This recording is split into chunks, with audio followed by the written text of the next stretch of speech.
People in the West Island are tired of the lack of efficient public transit options to bring them downtown, so they were happy when they heard the Caisse de Depot's new train being billed as faster and more reliable.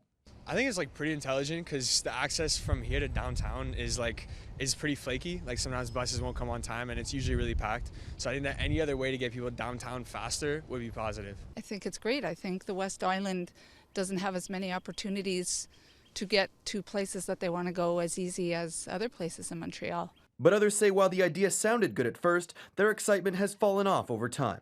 Like this man who started a petition against the train and got 1,000 signatures. Like they say, devils are in the details. So if you don't take time to really read on the project and try to understand all of the issues and all of what's good, what's not good, you think it's a good transit project.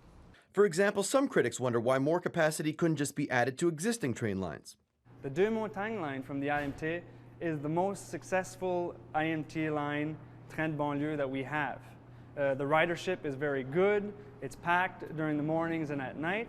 We're going to replace that line, which is already electric, with the SkyTrain for $1.4 billion, and we're not going to increase ridership. The mayor of Baie d'Urfé is a longtime advocate for better transit to the West Island, and she says the existing train lines have never been enough. We don't need to prove anymore that there's a need. Everybody knows there's a need. The problem was money. The government did not have the money to come up with a project like this. And the only way that hope came back into the picture was when the case came.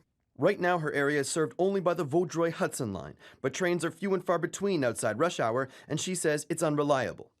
There's been a drop of ridership of 5% because it always broke down, because whenever there was an opportunity for freight to go, they would take over and people would be waiting. So when people realized that it was not effective, it was not reliable, it's not efficient, therefore what is effective, reliable, and efficient, and if you want to get from A to B, make sure you don't lose your job or your appointment, you take your car. The new line will stop close by in Saint-Anne-de-Bellevue, and the case says it'll be working 20 hours out of 24.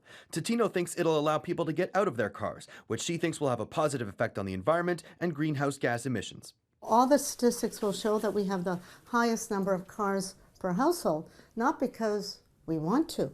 We have no choice. But some environmentalists think the train will actually lead to more people being in their cars by encouraging them to live farther away from downtown. We have a problem in Montreal where the car population is growing at twice the speed of the human population. And that's been happening now for several years.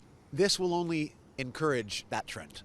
And opinions vary widely, in part because the case hasn't released much information. There haven't been any studies about the long-term effects on the environment, which concerns the province's Environmental Assessment Board. West Island Councillor Justine McIntyre thinks the city needs to be more vigilant. This is a project that has been proposed by another entity, which is the Caisse de Depot, and Montreal has simply allowed them to make all of the announcements as to what the project looks like, as to what the financing is going to look like.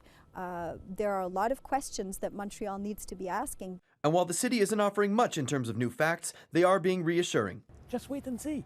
It will be such a success. People will say, wow, we're so lucky to have that in Montreal.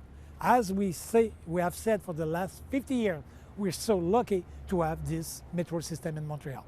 Critics have also worried the new train line will make public transit prices go up all over the island, but Bergeron says that won't be the case. You will have more service, more quality of service, more integrated lines, more choice in the way you travel, especially in the core of the Montreal island, without paying 1 cent more. But one price tag that has gone up is that of the project itself. More stations were added, sending the price up to $6 billion, which concerns the Canadian Taxpayers Federation. The project hasn't even started. The cost has already gone up by a few $100 million. So now they're saying just above 6. Will it be 7, 8, 9, and can we afford this collectively? But out in Baie d'Urfé, Maria Totino is unfazed. The prices have increased because the project is not the same one as it started. You know, I don't know how many more opportunities down the road we're going to have for somebody coming in and picking up more than half the cost of a tremendous project that for the West Island is going to be a game changer. Though many questions remain, the provincial and municipal governments are committed to the project and it seems to be moving forward. The first trains are set to run by the end of 2020 and they can't come soon enough for West Island commuters. I think it's going to be very, very useful and it's going to be nice and yeah, I think it's going to be good. Considering we don't have a metro, it's a step in the right direction because you kind of get isolated down in the West Island when you don't have a car.